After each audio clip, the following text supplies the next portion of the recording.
जय माता दी। जय अम्बे की शक्ति। श्री शिवाय नमस्तुभ्यं।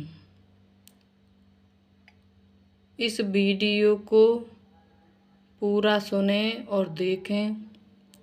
इस वीडियो में संपूर्ण दुर्गा सप्तशती का पाठ है, 3 अध्याय सहित। दुर्गा देवी के 108 नाम, दुर्गा देवी के 32 नाम, सूक्त, प्रार्थना, कीवच, अर्गला, कीलक स्तोत्र, प्रथम अध्याय, दूसरा अध्याय, तृतीय अध्याय अथवा तीनों देवी माता के रहस्य, क्षमा याचना, सिद्ध कुंज का स्तोत्र। इस वीडियो को पूरा देखने व सुनने पर पूर्ण दुर्गा सप्तशती का फल मिलेगा और माता की कृपा आपके परिवार पर जरूर मिलेगी। सकारात्मकता आपके घर में वास करेगी। अब शुरू करते हैं माता रानी दुर्गा सप्तशती का पाठ। गणेश भगवान का नाम लेकर। गणेश देवता की जय हो, विष्णु देव की जय हो, ग्राम देवता की जय हो, गृह देवता की जय हो, पितृदेव की जय हो, गुरुदेव की जय हो। सदा भवाहिनी दाहिने गौरी पुत्र गणेश, 5 देव रक्षा करें, श्री ब्रह्मा विष्णु महेश, श्री ब्रह्मा विष्णु महेश, श्री ब्रह्मा विष्णु महेश।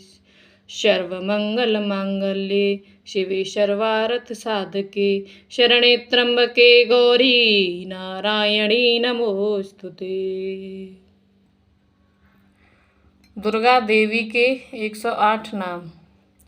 ओम सती नमः, ओम साध्वी नमः, ओम भवप्रीता नमः, ओम भवानी नमः, ओम भवमोचिनी नमः, ओम आर्या नमः, ओम दुर्गा नमः, ओम जया नमः, ओम आधा नमः, ओम त्रिनेत्रा नमः, ओम शूलधारिणी नमः, ओम पिनाकधारिणी नमः, ओम चित्रा नमः, ओम चंद्रघंटा नमः, ओम महातपा नमः, ओम मनः नमः, ओम बुद्धि नमः, ओम अहंकारा नमः, ओम चितरूपा नमः, ओम चिता नमः, ओम चितिहै नमः, ओम सर्वमंत्रमयी नमः, ओम सत्ता नमः, ओम सत्यानंद नमः, ओम अनंता नमः, ओम भाविनी नमः, ओम भाव्या नमः, ओम भव्या नमः, ओम अभव्या नमः, ओम सदागति नमः, ओम शाववी नमः, ओम देवमाता नमः, ओम स्वरूपरी नमः,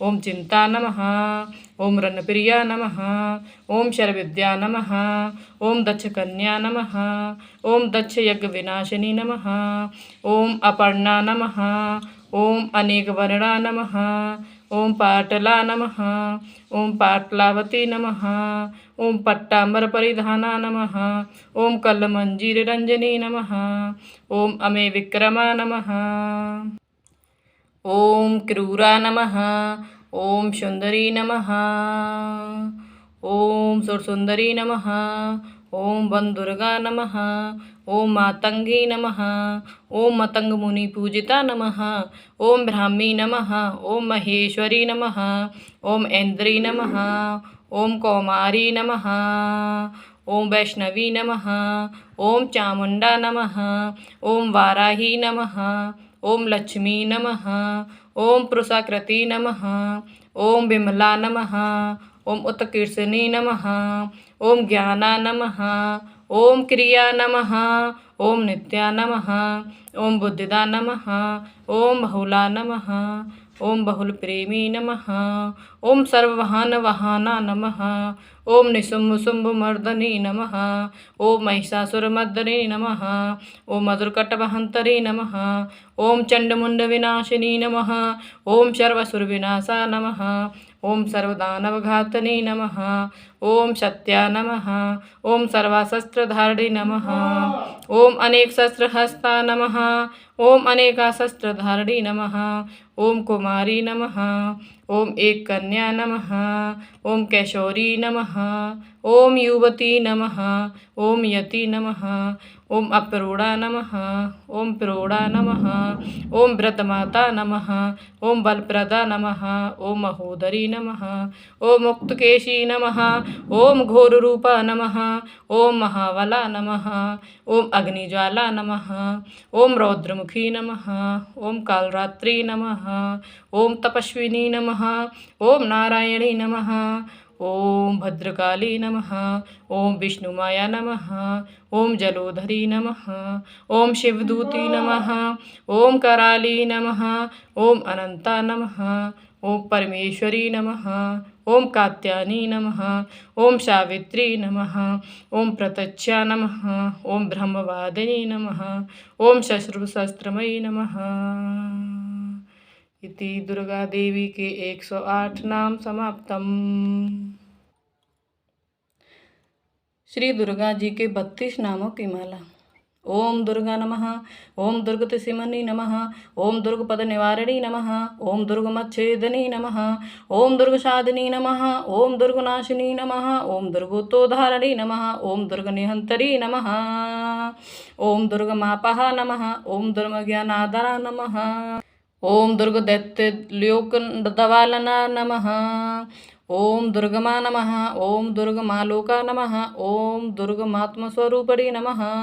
ओम दुर्गमार्गप्रदा नमः। ओम दुर्गमविद्या नमः। ओम दुर्गमाश्रिता नमः। ओम दुर्गज्ञानसंस्थाना नमः। ओम दुर्गमध्याह्नवासिनी नमः। ओम दुर्गमोहा नमः। ओम दुर्गमगा नमः। ओम दुर्गमार्थस्वरूपिणी नमः। ओम दुर्गमासुरसहंतरी नमः। ओम दुर्गमायुधधारिणी नमः। ओम दुर्गमातंगी नमः। ओम दुर्गमता नमः। ओम दुर्गम्या नमः। ओम दुर्गमेश्वरी नमः। ओम दुर्गभीमा नमः। ओम दुर्गभामा नमः। ओम दुर्गवाह नमः। ओम दुर्गधारिणी नमः। जो मनुष्य भगवती दुर्गा के इन 32 नामों का श्रद्धा भक्ति पूर्वक पाठ करता है वह प्राणी निसंदेह समस्त दुखों से मुक्त हो जाता है। इति श्री दुर्गा जी के 32 नाम समाप्तम। देवी सूक्त। भगवती बोली, मैं रुद्र वसु आदित्य और विश्वदेव रूप से सर्वत्र विचरती हूँ। मित्र वरुण इंद्र अग्नि और अश्विनी कुमारों को भी मैंने ही धारण कर रखा है। सोमयाग विश्वकर्मा सूर्य और ईश्वर नाम के देव मैंने ही धारण कर रखे हैं।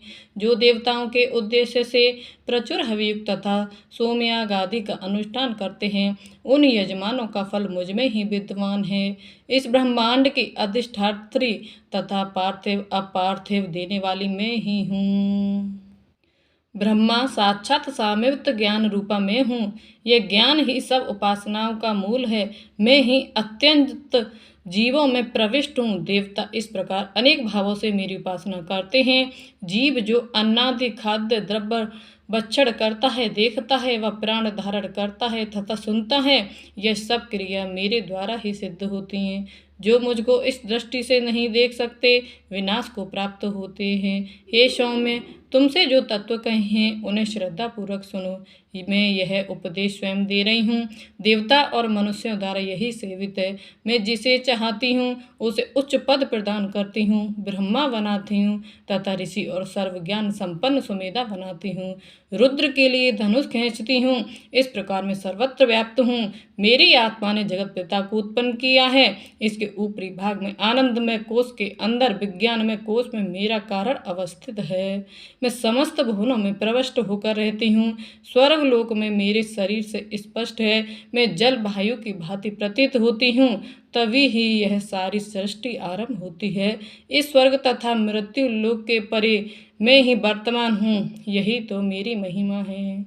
इति देवी सूक्त समाप्तम।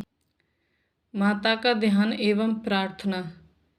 सर्वमंगल मांगल्ये शिवे सर्वार्थ साधके शरण्ये त्र्यंबके गौरी नारायणी नमोस्तुते। माँ अम्बे माँ की जय हो। हे करुणामयी जगत जननी आनंद व स्नेहमयी माँ आपकी सदा जय हो। हे अम्बे, पंखहीन पक्षी और भूख से पीड़ित बच्चे जिस प्रकार अपनी माँ की राह देखते हैं, उसी प्रकार मैं आपकी दया की प्रतीक्षा कर रही हूँ। हे अमृतमयी माँ, आप शीघ्र ही आकर मुझे दर्शन दें, मैं आपका रहस्य जान सकूं, ऐसी बुद्धि प्रदान करें। हे माँ दुर्गे, आप स्मरण करने पर संसार के समस्त प्राणियों का भय हर लेती हैं और शांत चित्त से चिंतन करने पर परम कल्याण में बुद्धि प्रदान करती हो। हे दरिद्रता, दुख और भय को हरने वाली, आपके सिवा दूसरी कौन है जिसका चित्त सबका उपकार करने के लिए सदा दया से द्रवीभूत रहता है। ऐसी माँ भगवती अम्बे की चरणों में मेरा बारंबार प्रणाम है। ओम नमश्चंडिकाय नमः। दुर्गा कवच प्रारंभ। महर्षि मार्कंडेय जी बोले, हे पितामह, संसार में जो गुप्त हो और जो मनुष्य की सब प्रकार से रक्षा करता हो और जो आपने किसी को आज तक ना बताया हो, वह कवच मुझे बताइए। श्री ब्रह्मा जी कहने लगे, अत्यंत गुप्त व सब प्राणियों की भलाई करने वाला कवच मुझसे सुनो। प्रथम शैलपुत्री, दूसरी ब्रह्मचारिणी, तीसरी चंद्रघंटा, चौथी कुष्मांडा, पांचवी स्कंद माता, छठी कात्यायनी, सातवीं कालरात्रि, आठवीं महागौरी तथा नवीं सिद्धिदात्री, यह देवी की 9 मूर्तियां हैं। यह नवदुर्गा कहलाती हैं। आग में जलता हुआ, रण में शत्रु से घिरा हुआ, विषम संकट में फंसा हुआ मनुष्य यदि दुर्गा के नाम स्मरण करे तो उसको कभी भी हानि नहीं होती, रण में उसके लिए कुछ भी आपत्ति नहीं होती और ना उसे किसी प्रकार का दुख या डर होता है। हे देवी, जिसने श्रद्धा पूर्वक तुम्हारा स्मरण किया है उसकी वृद्धि होती है और जो तुम्हारा चिंतन करते हैं उनकी तुम निसंदेह रक्षा करने वाली हो। चामुंडा प्रेत पर, वाराही वैश्य पर, रौद्री हाथी पर, वैष्णवी गरुड़ पर अपना आसन जमाती है। माहेश्वरी बैल पर, कौमारी मोर पर और हाथ में कमल लिए हुए विष्णु प्रिय लक्ष्मी जी कमल के आसमान पर विराजती हैं। बैल पर बैठी हुई ईश्वरी देवी ने श्वेत रूप धारण कर रखा है और सब प्रकार के आभूषणों से विभूषित ब्राह्मी देवी हंस पर बैठती हैं और इस प्रकार ये सब देवियां सब प्रकार के योगों से युक्त और अनेक प्रकार के रत्न के धारण किए हुए हैं। भक्तों की रक्षा के लिए संपूर्ण देवियां रथ में बैठी तथा क्रोध में भरी हुई दिखाई देती हैं तथा चक्र, गदा, शक्ति, हल और मूसल, खेटक और तोमर, परशु तथा पास, भाला और त्रिशूल एवं उत्तम सारंग आदि शस्त्रों को दैत्य के नाश के लिए और भक्तों की रक्षा करने के लिए और देवताओं के कल्याण के लिए धारण किए हैं।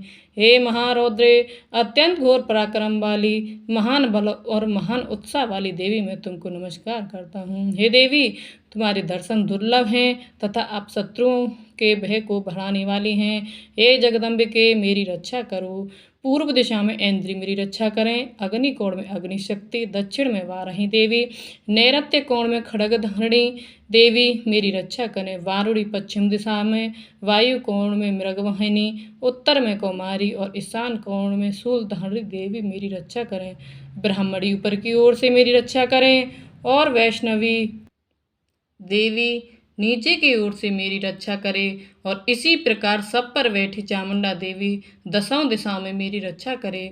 जया देवी आगे, विजया पीछे की ओर, अजिता बाईं ओर, अपराजिता दाहिनी ओर मेरी रक्षा करें। उदोतनी देवी शिखा की रक्षा करें तथा उमा मस्तक में स्थित होकर मेरी रक्षा करें। इसी प्रकार ललाट में माला धारी देवी रक्षा करें। यशस्विनी देवी मेरी बाहों का संरक्षण करें। बाहों के मध्य भाग में त्रिनेता, नथनों की यमघंटा देवी रक्षा करें। नेत्रों के मध्य में शंकनी देवी और द्वारवासिनी देवी कानों की रक्षा करें। कपोलों की कालिका देवी और कानों के मूल भाग की भगवती शांकरी रक्षा करें। सुगंधा नासिका में और चर्चिका ऊपर के होठ में, अमृतकला नीचे के होठ की, सरस्वती देवी जीव की रक्षा करें। कौमारी देवी दांतों की, चंडिका कंठ प्रदेश की रक्षा करें। चित्रघंटा गले की घाटी की और महामाया तालु की रक्षा करें। कामाक्षी ठोड़ी की, शर्मंगला वाणी की रक्षा करे। भद्रकाली गर्दन की और धनुधरी देवी पीठ के मेरुदंड की रक्षा करे, कंठ के भारी भाग की नील गरवा और कंठ की नली की नल को रक्षा करे, दोनों कंधों की खड़गनी और वज्रधारी मेरे दोनों बाहों की रक्षा करे, दंडनी दोनों हाथों की और अंबिका देवी समस्त उंगलियों की रक्षा करे, शूलेश्वरी देवी संपूर्ण नखों की, कुलेश्वरी देवी मेरी कुच्ची की रक्षा करे, महादेवी दोनों स्तनों की, शोक विनाशिनी मन की रक्षा करे, ललिता देवी हृदय की, शूल धारणी देवी उदर की रक्षा करे, कामनी देवी नाभि की, वैश्वरी वह स्थान की, पूतना और काम का लिंग की और महेशवानी गुदा की रक्षा करे, संपूर्ण इच्छाओं को पूर्ण करने वाली महाबला देवी दोनों जंगाओं की रक्षा करे, विंध्यवासिनी दोनों घुटनों की और तेजस्वी देवी दोनों के पाँव के पृष्ठ भाग की, श्रीधरी पाँव की अंगुलियों की और तलवासिनी तलुओं की और दृष्ट कराली देवी नखों की, ऊर्ध्वकेशनी केशों की, बागेश्वरी वाणी की रक्षा करे, रोमावलियों के छिद्रों की, कौबेरी और त्वचा की बागेश्वरी देवी रक्षा करे, पार्वती देवी रक्त मज्जा वसा मांस हड्डी की रक्षा करे, काल रात्रि आंतों की रक्षा करे, मुक्तेश्वरी देवी पित्त की, पद्मावती कमल कोश की, चूड़ामणि कफ की रक्षा करे, ज्वालामुखी नसों के जल की रक्षा करे, अवेदा देवी शरीर के सब जोड़ों की रक्षा करे, ब्राह्मणी मेरे वीर की, छत्रेश्वरी छाया की, धर्म धारी मेरे अहंकार मन तथा बुद्धि की रक्षा करे, प्राण अपान समान उदान और बयान की वज्रहस्ता देवी रक्षा करे, कल्याण शोभना मेरे प्राण की रक्षा करे, रूप रस गंध शब्द स्पर्श इन विषयों का अनुभव करते समय योगिनी देवी मेरी रक्षा करे, तथा मेरे सत्वगुण रजोगुण तमोगुण की रक्षा नारायणी देवी करे, आयु की रक्षा वाराही देवी करे, वैष्णवी धर्म की तथा चक्रणी देवी मेरे यश कीर्ति लक्ष्मी धन विद्या की रक्षा करे, इंद्राणी मेरे शरीर की रक्षा करे, और हे चंड के आप मेरे पशुओं की रक्षा करिए, महालक्ष्मी मेरे पुत्रों की रक्षा करें, भैरवी मेरी पत्नी की रक्षा करे, मेरे पथ की सुपिता तथा मार्ग की क्षेमंकरी देवी रक्षा करे, राजा के दरबार में महालक्ष्मी तथा सब ओर व्याप्त रहने वाली विजया देवी चारों ओर से मेरी रक्षा करे, जो स्थान रक्षा से रहित हो और कवच में रह गया हो उसकी पापों का नाश करने वाली जयंती देवी रक्षा करे, अपना शुभ चाहने वाले मनुष्य को बिना कवच के एक पग भी नहीं जाना चाहिए, क्योंकि कवच रखने वाला मनुष्य जहाँ जहाँ भी जाता है वहाँ वहाँ उसे अवश्य धन लाभ होता है तथा विजय प्राप्त करता है। वह जिस अविष्ट वस्तु की इच्छा करता है वह उसको इस कवच के प्रभाव से अवश्य मिलती है और वह इसी संसार में महा ऐश्वर्य को प्राप्त होता है। कवचधारी मनुष्य निर्भय होता है और वह तीनों लोकों में माननीय होता है। देवी का यह कवच देवताओं के लिए भी कठिन है। जो नित्य प्रति नियम पूर्वक तीनों संध्याओं को श्रद्धा के साथ इसका पठन पाठन करता है उसे देव शक्ति प्राप्त होती है। वह तीनों लोकों को जीत सकता है तथा काल मृत्यु से रहित होकर 100 वर्षों तक जीवित रहता है। उसकी लूता चर्म रोग विस्फोट आदि समस्त व्याधियां समूल नष्ट हो जाती हैं और स्थावर जंगम तथा कृत्रिम विष दूर होकर उनका कोई असर नहीं होता है तथा समस्त अपचारक प्रयोग और इस तरह के जितने तंत्र मंत्र यंत्र इत्यादि होते हैं इस कवच के हृदय में धारण करने पर नष्ट हो जाते हैं। इसके अतिरिक्त पृथ्वी पर विचरने वाले भूचर नवचर जलचर प्राणी उपदेश मात्र से सिद्ध होने वाले निम्न कोटि के देवता जन्म के साथ प्रकट होने वाले देवता कुल देवता कंठमाला आदि डाकनी सांकनी अंतरिक्ष में चलने वाले अत्यंत बलवती भयानक डाकरियां ग्रह भूत यक्ष गंधर्व राक्षस ब्रह्मराक्षस बैताल कुष्मांड भैरव आदि अनिष्टकारक देवता भी उस मनुष्य को जिसने कि अपने हृदय में यह कवच धारण किया हुआ है देखते ही भाग जाते हैं। इस कवच के धारण करने से मान और तेज बढ़ता है। जो मनुष्य इस कवच का पाठ करके उसके पश्चात सप्तशती चंडी का पाठ करता है उसका यश जगत में विख्यात होता है। और जब तक वन पर्वत का अनादि इस भूमंडल में स्थित है तब तक यहाँ पुत्र पौत्र आदि संतान परंपरा बनी रहती है। फिर देहांत होने पर ऐसा मनुष्य परम पद को प्राप्त होता है जो देवताओं के लिए भी कठिन है और अंत में सुंदर रूप को धारण करके भगवान शंकर के साथ आनंद करता हुआ परम मोक्ष को प्राप्त होता है। बोल माँ भगवती अम्बे की जय हो। इति श्री दुर्गा कवच समाप्तम। सर्वमंगल मांगल्ये शिवे सर्वार्थ साधके शरण्ये त्र्यंबके गौरी नारायणी नमोस्तुते। अगला स्तोत्र प्रारंभ। जय माता काली। मार्कंडी जी कहते हैं ओम जयंती मंगला काली भद्रकाली कपालिनी दुर्गा, क्षमा, शिवा, धात्री, सोहा और सौदा इन नामों से प्रसिद्ध देवी मैं तुम्हें नमस्कार करता हूँ। हे देवी तुम्हारी जय हो।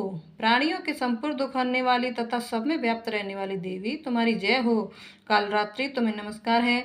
मधु और केटव दैत्य का वध करने वाली, ब्रह्मा को वरदान देने वाली देवी तुम्हें नमस्कार है। तुम मुझे रूप दो, जय दो, यश दो और काम, क्रोध आदि शत्रुओं का नाश करो। महिषासुर का नाश करने वाली तथा भक्तों को सुख देने वाली देवी तुम्हें नमस्कार है।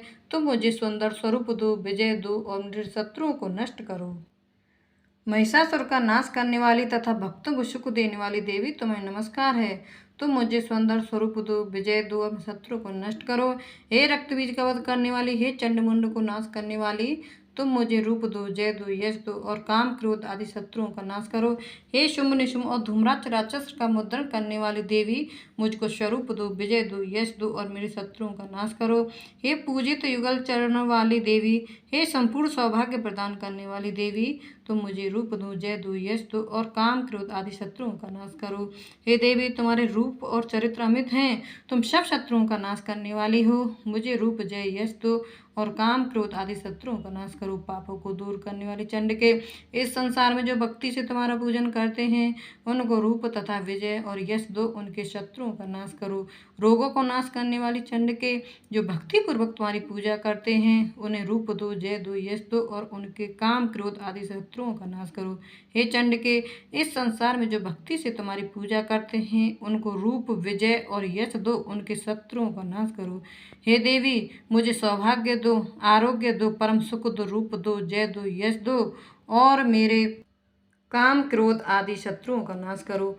हे देवी जो मुझसे बैर रखते हैं उनका नाश करो और मुझे अधिक बल प्रदान कर रूप, जय, यश दो और मेरे शत्रुओं का संहार करो। हे देवी मेरा कल्याण करो और मुझे उत्तम संपत्ति प्रदान करो। रूप, जय, यश दो और काम, क्रोध आदि शत्रुओं का नाश करो।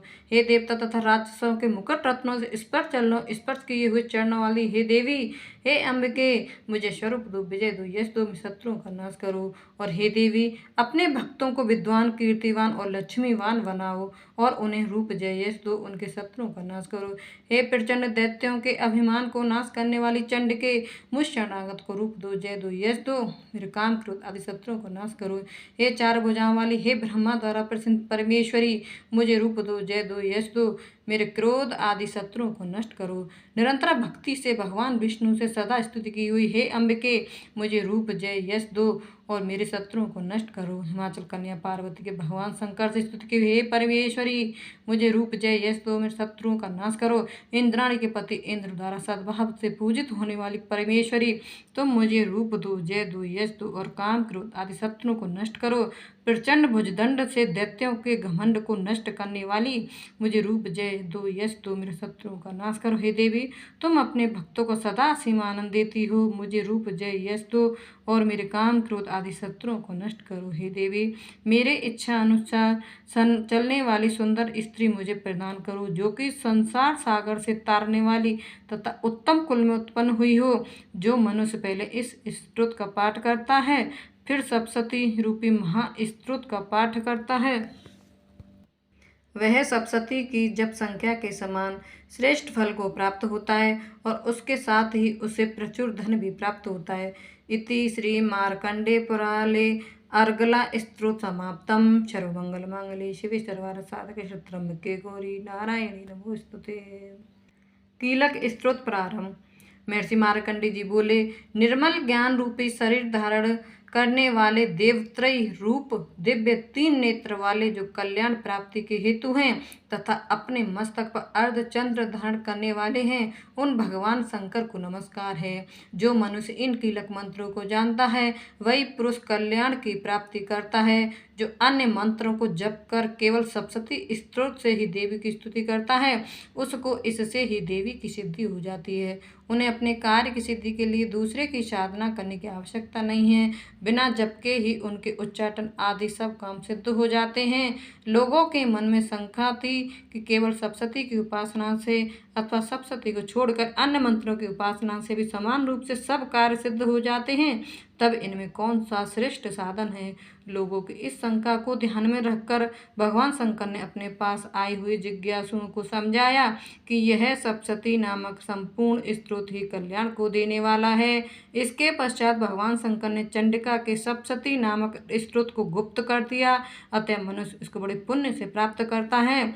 जो मनुष्य कृष्ण पक्ष की 14 अथवा अष्टमी को एकाग्रचित होकर देवी को अपना सर्वस्व समर्पित कर देता है और फिर उसे प्रसाद रूप में ग्रहण करता है, उस पर दुर्गा प्रसन्न होती हैं, अन्यथा नहीं होती। इस प्रकार सिद्धि के प्रतिबंधक रूप कीलक के द्वारा भगवान शंकर ने इस स्तोत्र को कीलित कर रखा है। जो पुरुष इस सप्तशती को निष्कीलन करके नित्य पाठ करता है वह सिद्ध हो जाता है, वही देवों को पार्षद होता है और वह गंधर्व होता है। सर्वत्र विचरते रहने पर भी उस मनुष्य को इस संसार में कोई डर नहीं होता। वह मृत्यु के वश में नहीं पड़ता और मरकर मोक्ष की प्राप्ति करता है। किंतु इस कीलक की विधि को जानकर ही सप्तशती का पाठ करना चाहिए। जो ऐसा नहीं करता वह नष्ट हो जाता है। कीलन और निष्कीलन संबंधी जानकारी के पश्चात ही यह स्तोत्र निर्दोष होता है और विद्वान पुरुष इस निर्दोष स्तोत्र का ही पाठ आरंभ करते हैं। स्त्रियों में जो कुछ सौभाग्य आदि दिखाई देता है वह सब इसी पाठ की ही कृपा है। इसलिए इस कल्याणकारी स्तोत्र का सदा पाठ करना चाहिए। इस स्तोत्र का धीरे धीरे पाठ करने से स्वल्प फल की प्राप्ति होती है, इसलिए उच्च स्वर से ही इसका पाठ आरंभ करना चाहिए। जिस देवी के प्रसाद से ऐश्वर्य, सौभाग्य, आरोग्य, संपत्ति, शत्रुनाश तथा परम मोक्ष की प्राप्ति होती है, उस देवी की स्तुति मनुष्य को अवश्य करनी चाहिए। इति श्री कीलक स्तोत्र समाप्तम। श्री दुर्गा सप्तशती प्रारंभ। पहला अध्याय। मेधा ऋषि का राजा सूरत और समाधि को देवी की महिमा बताना। महर्षि मार्कंडेय जी बोले, सूर्य के पुत्र सावर्णी की उत्पत्ति की कथा विस्तार पूर्वक कहता हूँ, सुनो। सावर्णी महामाया की कृपा से जिस प्रकार मनवंतर के स्वामी हुए उनका हाल भी सुनो। पहले स्वारोचिष नामक मनवंतर में चैत्रवंशी सूरत नाम के एक राजा थे। सारी पृथ्वी पर उनका राज्य था। वह प्रजा को अपने पुत्र के समान मानते थे, तो भी कोला विध्वंसी राजा उनके शत्रु बन गए। दुष्टों को दंड देने वाले राजा सूरत की उनके साथ लड़ाई हुई। कोला विध्वंसियों के संख्या में कम होने पर भी राजा सूरत युद्ध में उनसे हार गए। तब वह अपने नगर में आ गए। केवल अपने देश का राज्य ही उनके पास रह गया और वह उसी देश के राजा होकर राज्य करने लगे। किंतु उनके शत्रुओं ने उन पर वहां पर भी आक्रमण किया। राजा को बलहीन देखकर उसके दुष्ट मंत्रियों ने राजा की सेना और खजाना अपने अधिकार में कर लिया। राजा सूरत अपने राज्याधिकार को हार कर शिकार खेलने के बहाने घोड़े पर सवार होकर वहां से एक भयंकर वन की ओर चले गए। उस वन में उन्होंने महर्षि मेधा का आश्रम देखा। वहां महर्षि मेधा अपने शिष्यों तथा मुनियों से सुशोभित बैठे हुए थे और वहां कितने ही हिंसक जीव परम शांति भाव से रहते थे। राजा सूरत ने महर्षि मेधा को प्रणाम किया और महर्षि ने भी उनका उचित सत्कार किया। राजा सूरत महर्षि के आश्रम में कुछ समय तक ठहरे। अपने नगर की ममता के आकर्षण से राजा अपने मन में सोचने लगे, पूर्व काल में पूर्वजनों ने जिस नगर का पालन किया था वह आज मेरे हाथ से निकल गया। मेरे दुष्ट एवं दुरात्मा मंत्री मेरे नगर की अब धर्म से रक्षा कर रहे होंगे या नहीं। मेरा प्रधान हाथी जो कि सदा मद का वर्षा करने वाला और सूरवीर था, मेरे बैरियों के बस में होकर ना जाने क्या दुख भोग रहा होगा। मेरे आज्ञाकारी नौकर जो मेरी कृपा से धन और भोजन पाने में सदैव सुखी रहते थे और मेरे पीछे पीछे चलते थे, वे अब निश्चय ही दुष्ट राजाओं का अनुसरण करते होंगे तथा मेरे दुष्ट एवं दुरात्मा मंत्रियों द्वारा व्यर्थ ही धन को व्यय करने से सिंचित किया हुआ मेरा खजाना एक दिन अवश्य खाली हो जाएगा। इस प्रकार की बहुत सी बातें सोचता हुआ राजा निरंतर दुखी रहने लगा। एक दिन राजा सूरत ने महर्षि मेधा के आश्रम के निकट एक वैश्य को देखा। राजा ने उससे पूछा, भाई तुम कौन हो? यहाँ तुम्हारे आने का क्या कारण है और तुम मुझे शोकग्रस्त से दिखाई देते हो, इसका कारण क्या है? राजा न के यह नम्र वचन सुनकर वैश्य ने महाराज सूरत को प्रणाम करके कहा, राजन, मेरा नाम समाधि है। मैं धनियों के कुल में उत्पन्न एक वैश्य हूँ। मेरे दुष्ट स्त्री पुत्रादिकों ने लोभ से मेरा सब कुछ धन छीन लिया है और मुझे घर से निकाल दिया है। मैं इस तरह से दुखी होकर इस वन में चला आया हूँ और यहाँ रहता हूँ। मैं इस बात को भी नहीं जानता कि अब घर में इस समय सब कुशल हैं या नहीं। यहाँ मैं अपने परिवार का आचरण संबंधी कोई समाचार भी नहीं पा सकता कि वह घर में इस समय कुशल पूर्वक हैं या नहीं। मैं अपने पुत्रों के संबंध में यह भी नहीं जानता कि वह सदाचारी हैं या दुराचार में फंसे हुए हैं। राजा बोले, जिन धन के लोभी स्त्री पुत्रों ने तुम्हें घर से निकाल दिया है, फिर भी तुम्हारा चित्त उनमें क्यों प्रेम करता है? वैश्य ने कहा, मेरे विषय में आपका ऐसा कहना ठीक है, किंतु मेरा मन इतना कठोर नहीं है। यद्यपि उन्होंने धन के लोभ में पड़कर पितृस्नेह को त्याग कर मुझे घर से निकाल दिया है, तो भी मेरे मन में उनके लिए कठोरता नहीं आती है। हे महामते, मेरा मन फिर भी उनमें क्यों फंस रहा है? इस बात को जानता हुआ भी मैं नहीं जान रहा। मेरा चित्त उनके लिए दुखी है। मैं उनके लिए लंबी लंबी सांसें ले रहा हूँ। उन लोगों में प्रेम नाम को भी नहीं है, फिर भी ऐसे निष्ठियों के लिए मेरा हृदय कठोर नहीं होता। महर्षि मार्कंडेय जी ने कहा, हे ब्राह्मण। इसके पश्चात महाराज सूरत और वह वैसे दोनों महर्षि मेधा के समीप गए और उनके साथ यथा योग्य न्याय संभाषण करके दोनों ने वार्ता आरंभ कर दी। राजा बोले, हे भगवान, मैं आपसे एक बात पूछना चाहता हूँ, सो आप कृपा करके मुझे बताइए। मेरा मन मेरे अधीन नहीं है, इससे मैं बहुत दुखी हूँ। राज्य धनाधिक की चिंता अभी तक मुझ में बनी हुई है और मेरी यह ममता अज्ञानियों की तरह बढ़ती जा रही है। और यह समाधि नामक वैश्य भी अपने घर से अपमानित होकर आया है। इसके स्वजनों ने भी इसे त्याग दिया है। स्वजनों से त्यागा हुआ भी यह उनसे हार्दिक प्रेम रखता है। इस तरह हम दोनों ही दुखी हैं। हे महाभाग, उन लोगों के अवगुणों को देखकर भी हम दोनों के मन में उनके लिए ममता जनित आकर्षण उत्पन्न हो रहा है। हमारे ज्ञान रहते हुए भी ऐसा क्यों है? अज्ञानी मनुष्यों की तरह हम दोनों में यह मूर्खता क्यों है? महर्षि मेहता ने कहा, विषम मार्ग का ज्ञान सब जंतुओं को है। सबों के लिए विषय पृथक पृथक होते हैं। कुछ प्राणी दिन में नहीं देखते और कुछ रात को, परंतु कोई जीव ऐसे हैं जो दिन तथा रात दोनों में देख सकते हैं। यह सत्य है कि मनुष्य में ज्ञान प्रदान है, किंतु केवल मनुष्य ही ज्ञानी नहीं होता। पशु पक्षी आदि भी ज्ञान रखते हैं। जैसे यह पशु पक्षी ज्ञानी होते हैं, वैसे ही मनुष्य का ज्ञान है, और जो ज्ञान मनुष्यों में है वैसे ही पशु पक्षियों में है, तथा अन्य बातें भी दोनों में एक जैसी पाई जाती हैं। ज्ञान होने पर भी इन पक्षियों की ओर देखो कि अपनी भूख से पीड़ित बच्चों की चोंच में कितने प्रेम से अन्न के दाने डालते हैं। हे राजन, ऐसा ही प्रेम मनुष्यों में अपनी संतान के प्रति पाया जाता है। लोभ के कारण अपने उपकार का बदला पाने के लिए मनुष्य पुत्रों की इच्छा करते हैं और इस प्रकार मोह के गड्ढे में गिरा करते हैं। भगवान श्री हरि की जो माया है, उसी से यह संसार मोहित हो रहा है। इसमें आश्चर्य की कोई बात नहीं, क्योंकि वह भगवान विष्णु की योग निद्रा हैं। यह माया ही तो है जिसके कारण संसार मोह में जकड़ा हुआ है। यही महामाया भगवती देवी ज्ञानियों के चित्त को बलपूर्वक खींचकर मोह में डाल देती हैं और उसी के द्वारा संपूर्ण जगत की उत्पत्ति होती है। यही भगवती देवी प्रसन्न होकर मनुष्य को मुक्ति प्रदान करती हैं। यही संसार के बंधन का कारण है तथा यही संपूर्ण ईश्वरों की भी स्वामिनी है। महाराज सूरत ने पूछा, भगवान, वह देवी कौन सी है जिसको आप महामाया कहते हैं? हे ब्राह्मण, वह कैसे उत्पन्न हुई और उसका कार्य क्या है? उसके चरित्र कौन कौन से हैं? प्रभु, उसका जैसा कार्य प्रभाव जैसा स्वरूप हो, सब ही कृपा कर मुझसे कहिए, मैं आपसे सुनना चाहता हूँ। महर्षि मेधा बोले, राजन, वह देवी नित्य स्वरूपा है। उसके द्वारा यह संसार रचा गया है।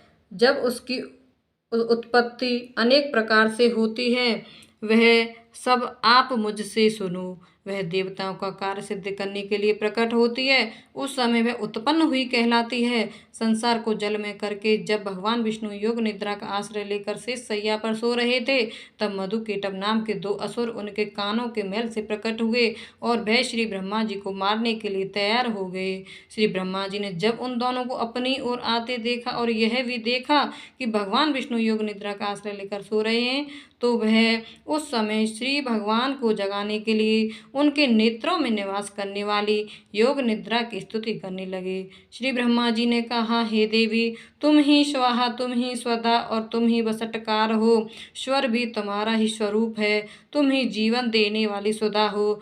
नित्य अक्षर प्रणव मैं अकार उकार मकार इन तीनों में माताओं के रूप में तुम ही स्थित हो। इनके अतिरिक्त जो बिंदु प्रथम अर्ध मात्रा हैं जिसका कि विशेष रूप से उच्चारण नहीं किया जाता है, हे देवी वह भी तुम ही हो। हे देवी संध्या सावित्री तथा परम जननी तुम ही हो। तुम इस विश्व को धारण करने वाली हो। तुमने इस जगत की रचना की है और तुम ही इस जगत का पालन करने वाली हो और तुम ही कल्प के अंत में सबको बच्छड़ करने वाली हो। हे देवी जगत की उत्पत्ति के समय तुम सृष्टि रूपा होती हो, पालन काल में स्थित रूपा और कल्प के अंत में संहार रूप धारण कर लेती हो। तुम ही महाविद्या महामाया महामेधा महारात्रि और मोहरात्रि हो। श्री ईश्वरी और बोध स्वरूपा बुद्धि भी तुम ही हो। लज्जा पुष्टि तुष्टि शांति और क्षमा भी तुम ही हो। तुम खड्ग धारणी शूल धारणी घोर रूपा तथा गदा चक्र शंख और धनुष को धारण करने वाली हो।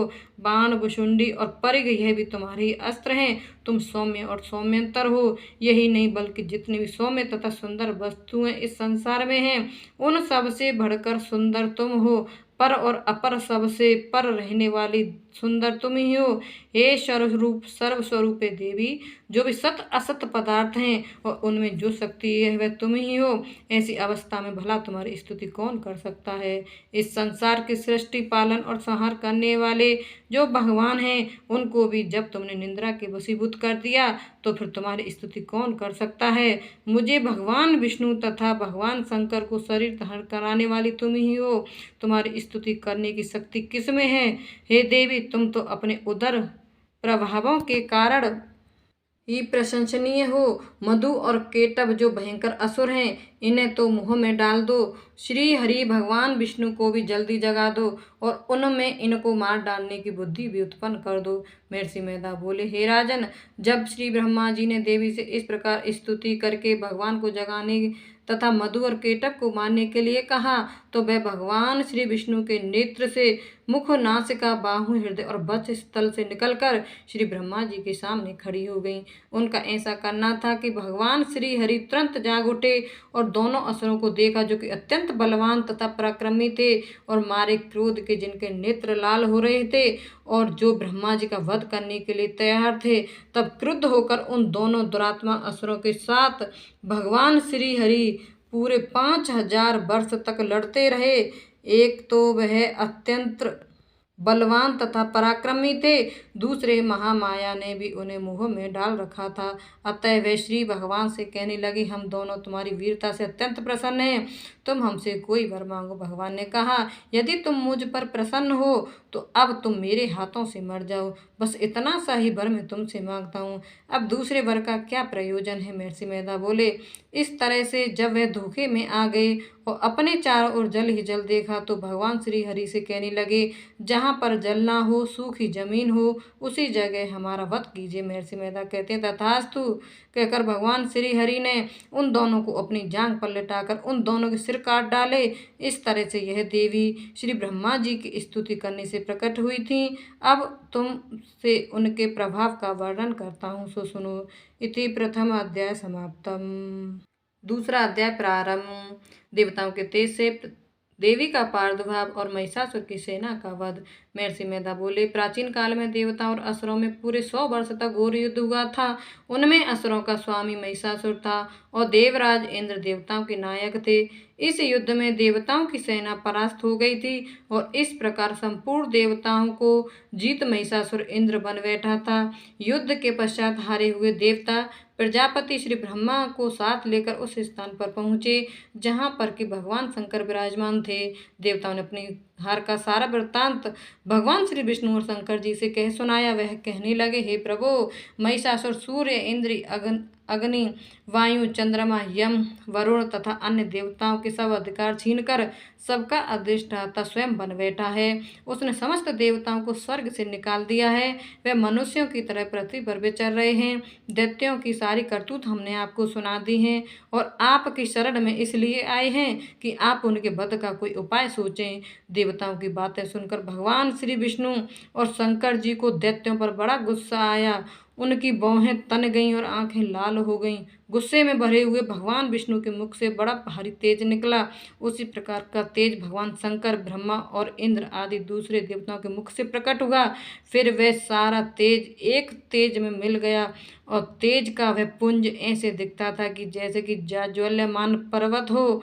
देवताओं ने देखा कि उस पर्वत की ज्वाला चारों ओर फैली हुई थी और देवताओं के शरीर के प्रकट हुए तेज की किसी अन्य तेज से तुलना नहीं हो सकती थी। एक स्थान पर इकट्ठा होने पर वह तेज एक देवी के रूप में परिवर्तित हो गया और अपने प्रकाश से तीनों लोकों में व्याप्त जान पड़ा। वह भगवान शंकर का तेज था। उससे देवी का मुख प्रकट हुआ। यमराज के तेज से उसके सिर के बाल बने। भगवान श्री विष्णु के तेज से उसकी भुजाएं बनी। चंद्रमा के तेज से दोनों स्तन और इंद्र के तेज से जंगा और पिंडली तथा पृथ्वी के तेज से नितंब भाग बना। ब्रह्मा के तेज से दोनों चरण और सूर्य के तेज से उनकी उंगलियां पैदा हुई। वसुओं के तेज से हाथों की उंगलियां और कुबेर के तेज से नासिका बनी। प्रजापति के तेज से उसके दांत और अग्नि के तेज से उसके नेत्र बने। संध्या के तेज से उसकी भौहें और वायु के तेज से उसके कान प्रकट हुए थे। इस प्रकार उस देवी का प्रादुर्भाव हुआ था। महिषासुर से पराजित देवता उस देवी को देखकर अत्यंत प्रसन्न हुए। भगवान शंकर ने अपने त्रिशूल में से एक त्रिशूल निकालकर उस देवी को दिया और भगवान विष्णु ने अपने चक्र में से एक चक्र निकालकर उस देवी को दिया। वरुण ने देवी को शंख भेंट किया। अग्नि ने उसे शक्ति दी। वायु ने उसे धनुष और बाण दिए। श्रेष्ठ नेत्रों वाले श्री देवराज इंद्र ने उसे अपने वज्र से उत्पन्न करके वज्र दिया और ऐरावत हाथी का एक घंटा उतार कर देवी को भेंट किया। यमराज ने उसे काल दंड में से एक दंड दिया। वरुण ने उसे पास दिया। प्रजापति ने स्टफिक की माला दी और ब्रह्मा जी ने उसे कमंडल दिया। सूर्य ने देवी के समस्त रोमों में अपनी किरणों का तेज भर दिया। काल ने उसे चमकती हुई ढाल और तलवार दी तथा उज्ज्वल हार और दिव्य वस्त्र उसे भेंट किए और इनके साथ ही उसने दिव्य चूड़ामणि दी। 2 कुंडल, कंकड़, उज्ज्वल अंध्रचंद्र, बाहों के लिए बाजूबंद, चरणों के लिए नुपुर, गले के लिए सुंदर हसली और अंगुलियों के लिए रत्नों की बनी हुई अंगूठियां उसे दी। विश्वकर्मा ने उनको फरसा दिया। उसके साथ ही कई प्रकार के अस्त्र अवैध कवच दिए। इसके अतिरिक्त उसने उसे कविना को महलाने वाला सुंदर कमलों की मालाएं भेंट की। समुद्र ने सुंदर कमल का फूल भेंट किया। हिमालय ने सवारी के लिए सिंह और तरह तरह के रत्न देवी को भेंट किए। यक्षराज कुबेर ने मधु से भरा हुआ पात्र और शेषनाग ने उन्हें बहुमूल्य मणियों से विभूषित नागहार भेंट किया। इसी तरह दूसरे देवताओं ने भी उसे आभूषण और अस्त्र देकर उसका सम्मान किया। इसके पश्चात देवी ने उच्च स्वर से गर्जना की। उसके इस स्वर भयंकर नाद से आकाश गूंज उठा। देवी के वह उच्च स्वर से किया हुआ सिंहनाद समा न सका। आकाश उसके सामने छोटा प्रतीत होने लगा। उससे बड़े जोर की प्रतिध्वनि हुई जिससे समस्त विश्व में हलचल मच गई और समुद्र कांप उठे, पृथ्वी डोलने लगी और सबके सब पर्वत हिलने लगे। देवताओं ने उस समय प्रसन्न हो सिंह वाहिनी जगतमयी देवी से कहा, देवी तुम्हारी जय हो। इसके साथ महर्षियों ने भक्ति भाव से विनम्र होकर उनकी स्तुति की। संपूर्ण त्रिलोकी की शोक मग्न देकर दैत्यगण अपनी सेनाओं को साथ लेकर और हथियार आदि सजाकर उठ खड़े हुए। महिषासुर के क्रोध की कोई सीमा नहीं थी। उसने क्रोध में भरकर कहा, यह सब क्या उत्पात है। फिर वह अपनी सेना के साथ उस ओर दौड़ा जिस ओर से भयंकर नाद का शब्द सुनाई दिया था और आगे पहुंचकर उसने देवी को देखा जो कि अपनी प्रभा से तीनों लोगों को प्रकाशित कर रही थी। उसके चरणों के भार से पृथ्वी दबी जा रही थी। माथे के मुकुट से आकाश में एक रेखा सी बन रही थी और उसके धनुष के टंकार से सब लोग क्षुब्ध हो रहे थे। देवी अपने सहस्त्रों भुजाओं को संपूर्ण दिशाओं में फैलाए खड़ी थी। इसके पश्चात उनका दैत्यों के साथ युद्ध छिड़ गया और कई प्रकार के अस्त्र शस्त्रों से सबकी सब दिशाएं उद्भासित होने लगीं। महिषासुर की सेना का सेनापति झिझुर नामक एक महान असुर था। वह आगे बढ़कर देवी के साथ युद्ध करने लगा और दूसरे दैत्यों की चतुरंगनी सेना साथ लेकर चामर भी लड़ने लगा और 60,000 महारथियों को साथ लेकर उदग्र नामक महादैत्य आकर युद्ध करने लगा और महाहनु नामक असुर 1 करोड़ रथियों को साथ लेकर असलोमा नामक असुर 5 करोड़ सैनिकों को साथ लेकर युद्ध करने लगा। वास्कल नामक असुर 60 लाख असुरों के साथ युद्ध में आ डटा। विडाल नामक असुर 1 करोड़ रथियों सहित लड़ने को तैयार था। इन सब के अतिरिक्त और जो भी हजारों असुर हाथी और घोड़ा साथ लेकर लड़ने लगे। इन सब के पश्चात महिषासुर करोड़ों रथों, हाथियों और घोड़ों सहित वहां आकर देवी के साथ लड़ने लगा। सभी असुर तोमर, भिंदीपाल, शक्ति, मूसल, खड्गों, फरसों, पट्टियों के साथ रणभूमि में देवी के साथ युद्ध करने लगे। कई शक्तियां फेंकने लगे और कोई अन्य शस्त्र आदि। इसके पश्चात सबके सब दैत्य अपनी अपनी तलवारें हाथों में लेकर देवी की ओर दौड़े और उसे मार डालने का उद्योग करने लगे। मगर देवी ने क्रोध में भरकर खेल ही खेल में उनके सब अस्त्रों शस्त्रों को काट दिया। इसके पश्चात ऋषियों और देवताओं ने देवी की स्तुति आरंभ कर दी। वह प्रसन्न होकर असुरों के शरीर पर अस्त्र शस्त्रों की वर्षा करती रही। देवी का वाहन भी क्रोध में भरकर दैत्य सेना में इस प्रकार विचरने लगा कि जैसे कि वन में दावानल फैल रहा हो। युद्ध करती हुई देवी ने क्रोध में भर जितने ही श्वासों को छोड़ा वह तुरंत ही सैकड़ों हजारों गढ़ों के रूप में परिवर्तित हो गए। फरसे, भिंदीपाल, खड्ग तथा पट्टिस इत्यादि अस्त्रों के साथ दैत्यों से युद्ध करने लगे। देवी की शक्ति से बढ़े हुए वे गढ़ दैत्यों का नाश करते हुए ढोल, शंख व मृदंग आदि बजा रहे थे। तदंतर देवी ने त्रिशूल, गदा, शक्ति, खड्ग इत्यादि से सहस्त्रों असुरों को मार डाला। कितनों को घंटों की भयंकर आवाज से ही हम लोग पहुंचा दिया। कितने ही असुरों को उसने पास में बांधकर पृथ्वी पर धर घसीटा। कितनों को अपनी तलवार से टुकड़े टुकड़े कर दिए और कितनों को गधा की चोट से धरती पर सुला दिया।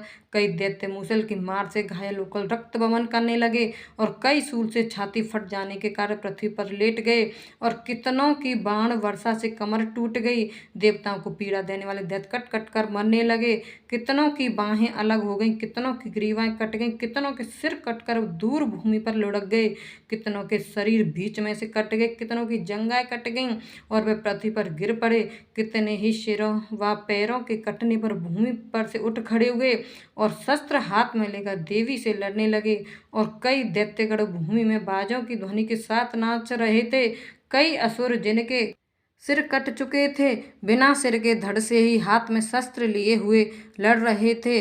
दैत्य रह रहकर ठहरो ठहरो कहते हुए देवी को युद्ध के लिए ललकार रहे थे। जहाँ पर यह घोर संग्राम हुआ था वहाँ की भूमि रथ, हाथी, घोड़ों और असुरों की लाशों से भर गई थी और असुर सेना के बीच में रक्तपात होने के कारण रुधिर की नदियाँ बह रही थीं। और इस तरह देवी ने असुरों की विशाल सेना को क्षण भर में इस तरह से नष्ट कर डाला जैसे तृण काष्ठ के बड़े समूह को अग्नि नष्ट कर डालती है। और देवी का सिंह भी गर्दन के बालों को हिलाता हुआ बड़ा शब्द करता हुआ असुरों के शरीर से मानो उनके प्राणों को ढूंढ रहा हो। वहां देवी के गणों ने जब दैत्यों के साथ युद्ध किया तो देवताओं ने प्रसन्न होकर आकाश से उन पर पुष्प वर्षा की। इति दूसरा अध्याय समाप्तम। तृतीय अध्याय प्रारंभ। सेनापतियों सहित महिषासुर का वध। महर्षि मेधा ने कहा, महिषासुर की सेना नष्ट होती देखकर उस सेना का सेनापति छिछुर क्रोध में भर देवी के साथ युद्ध करने के लिए आगे बढ़ा। वह देवी पर इस प्रकार बाणों की वर्षा करने लगा मानो सुमेरु पर्वत पानी की धार बरसा रहा हो। इस प्रकार देवी ने अपने बाणों से उसके बाणों को काट डाला तथा उसके घोड़ों व सारथी को मार दिया। साथ ही उसके धनुष और उसकी अत्यंत ऊंची ध्वजा को भी काट कर नीचे गिरा दिया। उसका धनुष कट जाने के पश्चात उसके शरीर से अंगों को भी अपने बाणों से भीन दिया। धनुष, घोड़ों और सारथी के नष्ट हो जाने पर वह असुर ढाल और तलवार लेकर देवी की तरफ आया। उसने अपनी तीक्ष्ण धार वाली तलवार से देवी के सिंह के मस्तक पर प्रहार किया और बड़े वेग से देवी की बाईं भुजा पर वार किया। किंतु देवी की बाईं भुजा को छूते उस दैत्य की तलवार टूटकर 2 टुकड़े हो गई। इससे दैत्य ने क्रोध में भरकर शूल हाथ में ले लिया और उसे भद्रकाली देवी की ओर फेंका। देवी की ओर आता हुआ वह शूल आकाश से गिरते हुए सूर्य के समान प्रज्वलित हो उठा। उस शूल को अपनी ओर आते हुए देखकर देवी ने भी शूल छोड़ा और महाअसुर के शूल के 100 टुकड़े कर दिए और साथ ही महाअसुर के प्राण भी हर लिए। छिछुर के मरने पर देवताओं को दुख देने वाला चामर नामक दैत्य हाथी पर सवार होकर देवी से लड़ने के लिए आया और उसने आने के साथ ही शक्ति से प्रहार किया, किंतु देवी ने अपनी हुंकार से ही उसे तोड़कर पृथ्वी पर डाल दिया। शक्ति को टूटा हुआ देखकर दैत्य ने क्रोध से लाल होकर शूल को चलाया, किंतु देवी ने उसको भी काट दिया। इतने में देवी का सिंह उछलकर हाथी के मस्तक पर सवार हो गया और दैत्य के साथ बहुत तीव्र युद्ध करने लगा। फिर वे दोनों लड़ते हुए हाथी पर से पृथ्वी पर आ गिरे और दोनों बड़े क्रोध से लड़ने लगे। फिर सिंह बड़े जोर से आकाश की ओर उछला और जब पृथ्वी की ओर आया तो अपने पंजे से चामर का सिर धड़ से अलग कर दिया। क्रोध में भरी हुई देवी ने शिला और वृक्ष आदि की चोटों से उदग्र को भी मार दिया, करालों को दांतों मुक्कों थप्पड़ों से चूर कर डाला। क्रुद्ध हुई देवी ने गधा के प्रहार से उद्दत दैत्य को मार गिराया। भिंदीपाल से वास्कल को बाणों से ताम्र तथा अंधक को मौत के घाट उतार दिया। तीनों नेत्र वाली परमेश्वरी ने त्रिशूल से उग्रा से उग्रवीर और महाहनु नामक राक्षसों को मार गिराया। उसने अपनी तलवार से विडाल नामक दैत्य का सिर काट डाला तथा अपने बाणों से धुरधुर और दुर्मुख राक्षसों को यमलोक पहुंचा दिया। इस प्रकार जब महिषासुर ने देखा कि देवी ने मेरी सेना को नष्ट कर दिया है तो वह भैंसे का रूप धारण कर देवी के गणों को दुख देने लगा।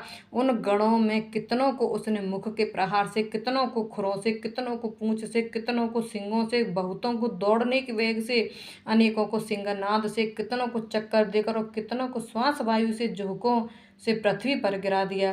वह दैत्य इस प्रकार गणों की सेना को गिरा देवी के सिंह को मारने के लिए दौड़ा। इस पर देवी को बड़ा गुस्सा आया। उधर दैत्य भी क्रोध में भरकर धरती को खुरों से खोदने लगा तथा सींगों से पर्वत को उखाड़ उखाड़ कर धरती पर फेंकने लगा और मुख से शब्द करने लगा। महिषासुर के वेग से चक्कर देने के कारण पृथ्वी क्षुब्ध होकर फटने लगी। उसकी पूंछ से टकराकर समुद्र चारों ओर फैलने लगा। हिलते हुए सिंगों के आघात से मेघ खंड खंड हो गए और श्वास से आकाश में उड़ते हुए पर्वत फटने लगे। इस तरह क्रोध में भरे हुए राक्षस को देख चंडिका को भी क्रोध आ गया और वह उसको मारने के लिए क्रोध में भर गई। देवी ने पास फेंककर दैत्य को बांध लिया और उसने बंध जाने पर दैत्य का रूप त्याग दिया और सिंह का रूप बना लिया। और ज्यों ही देवी उसका सिर काटने के लिए तैयार हुई कि उसने पुरुष का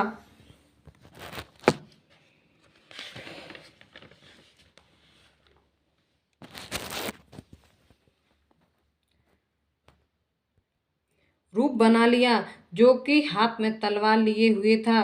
देवी ने तुरंत ही अपने बाणों के साथ उस पुरुष को उसकी तलवार ढाल सहित बींध डाला। इसके पश्चात वह हाथी के रूप में दिखाई देने लगा और अपनी लंबी सूंड से देवी के सींग को खींचने लगा और गर्जने लगा। देवी ने अपनी तलवार से उसकी सूंड काट डाली। तब राक्षस ने एक बार फिर भैंसे का रूप धारण कर लिया और पहले की तरह चर अचर जीवों सहित समस्त लोगों को व्याकुल करने लगा। इसके पश्चात क्रोध में भरी हुई देवी बारंबार उत्तम मधु का पान करने लगी और लाल लाल नेत्र करके हंसने लगी। उधर बल वीर तथा मद से क्रुद्ध हुआ दैत्य भी गरजने लगा, अपने सिंगों से देवी पर पर्वत फेंकने लगा। देवी अपने बाणों से उसके फेंके हुए पर्वतों को चूर्ण करती हुई बोली, मूढ़, जब तक मैं मधुपान कर रही हूँ तब तक तू गर्ज ले। इसके पश्चात मेरे हाथों तेरी मृत्यु हो जाने पर देवता गरजेंगे। महर्षि मेधा ने कहा, यूं कहकर देवी उछल कर उसे दैत्य पर जा चढ़ी और उसको अपने पैर से दबाकर शूल से उसके गले पर आघात किया। देवी की पैर से दबने पर भी दैत्य अपने दूसरे रूप से अपने मुख से बाहर होने लगा। अभी वह आधा ही बाहर निकला था कि देवी ने अपने प्रभाव से उसे रोक दिया। तब वह आधा निकला हुआ ही दैत्य युद्ध करने के लिए लगा तो देवी ने अपनी तलवार से उसका सिर काट दिया। इसके पश्चात सारी राक्षस सेना हाहाकार करती हुई वहां से भाग खड़ी हुई। सब देवता अत्यंत प्रसन्न हुए तथा ऋषियों महर्षियों सहित देवी की स्तुति करने लगे। गंधर्व राज गान करने लगे तथा अप्सराएं नृत्य करने लगी। इति तृतीय अध्याय समाप्तम। महिषासुर का वध। देवी सूक्त प्रारंभ। सर्वमंगल मांगल्ये शिवे सर्वार्थ साधके शरत्रंबके गौरी नारायणी नमोस्तुते।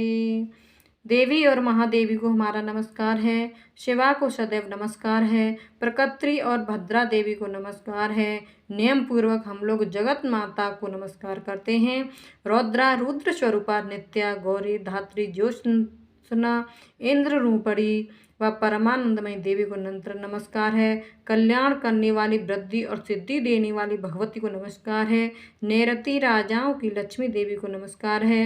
राजाओं के यहाँ राजलक्ष्मी के रूप में निवास करने वाली तथा शर्वाणी देवी को बार बार नमस्कार है। दुर्गा दुर्ग पारा संसार सागर से पार करने वाली सारा सबकी सारभूता सर्वकारिणी ख्याति विख्यात रूपड़ी कृष्णा और धूम्रा देवी को सदा नमस्कार है। जो अति सौम्य तथा रौद्र रूपा है उस भगवती को नमस्कार है। जगत प्रतिष्ठा और कृति स्वरूपा भगवती को बार बार नमस्कार है। जो देवी सब प्राणियों विष्णु माया के नाम से कही जाती हैं उनको बारंबार नमस्कार है। जो देवी सब प्राणियों में चेतना कही जाती हैं उनको बारंबार नमस्कार है। जो देवी सब प्राणियों में बुद्धि रूप से स्थित हैं उनको नमस्कार है, उनको नमस्कार है, उनको बारंबार नमस्कार है। जो देवी सब प्राणियों में निंद्रा रूप से स्थित हैं उनको नमस्कार है, उनको नमस्कार है, उनको नमस्कार है। जो देवी सब प्राणियों में क्षुधा रूप से स्थित हैं उनको नमस्कार है, उनको नमस्कार है, उनको बारंबार नमस्कार है।